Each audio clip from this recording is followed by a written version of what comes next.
Dacia on Rumeenia autotootja, mis 90ndate lõpust kuulub Renault'le. Põnev ja ihaldusväärne ei ole kindlasti sõnad, millega konkreetset tootjat iseloomustatakse. Pigem igav ja odav. Tootja ise aga ei tee sellest suurt numbrit ning kasutab just hinda oma põhilise konkurentsieelisena. Selle ta saavutab väga lihtsalt. Dacia taas kasutab Renault juppe, mis on ammu juba sisse töötatud. Mis siin salata, ka mina ei olnud Daciast vaimustuses. See kõik aga muutus, kui esimest korda õnnestus proovida Dacia Dusterit. Tegime sellest päris põhjaliku video, kus võrdlesime Dacia Dusterit objektiiviga. Vaata seda videot kindlasti. Siinkohal võtan vabaduse tänada meie sponsorit. Kui sa ei usu meie kiidulaulu Dusterist või Sanderost, tead mis? Mine proovi järgi. Proovisõidu lingi leiad alt kirjeldusest. Juuli lõpus saatis produtsent koordinaadid ja käskis sellest masinast aru saada. See on Dacia Sandero Stepway.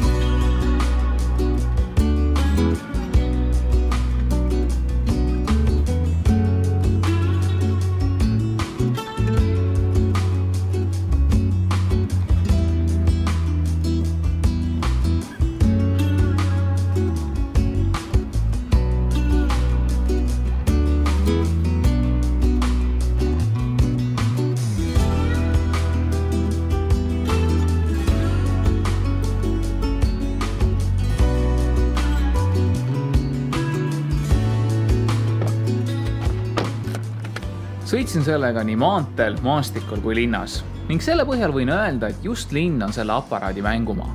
Piisavalt pisike, et kõikjale mahtuda, võrdlemisi kõrge istumisasend, mis annab hea ülevaate ning muudab autosse sisenemise ka natukene vanemale inimesele mugavaks. Masin ise on pehme, aga istmed veidi jäigad ning mootor natukene lahja, et igapäevaselt maanteedel pikki vahemaid mõõta.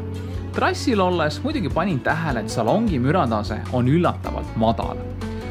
Kui Stepway'le otsa vaadata, siis isiklik arvamus on, et tegemist ju kena autoga. Tiibade plastikud, raamistik katusel, kroomitud nina ja auto kõrgus annavad päris julge ning noorusliku olemuse. Samas maitsed on erinevad. Vajuta ka subscribe nuppu. Aitäh! Toast vaatab vastu lihtne interjöör. Näidikud on mõistetavad kõigile ning erinevate funktsioonide kasutamine lihtne. Sellel konkreetsel komplektil on ekraan keskkonsoolis, et näha kaarti või tagurduskaamera pilti. Palava ilmaga aitab ellu jääda kliimasüsteem ja elu muudab lihtsamaks püsikiiruse hoidik. Telefoni ühendamine sinihambaga, et kuulata oma lemmik podcasti või vastata kõnedele, käib väga lihtsalt. Sandero Stepway on lihtne ja loogiline auto, mille juures kõige rohkem ma hindan ausust. See on sõiduvahend inimesele, kellel on vaja liikuda lühikestel vahemaadel ning mitte maksta ennast selle eest vigaseks. Laialt mõeldes on see inimesele, kes on jõudnud elus nii kaugele, et ei pea enam kiirustama. Ning oma olemuse näitamine ei käi läbi materiaalsete väärtuste. Aitäh!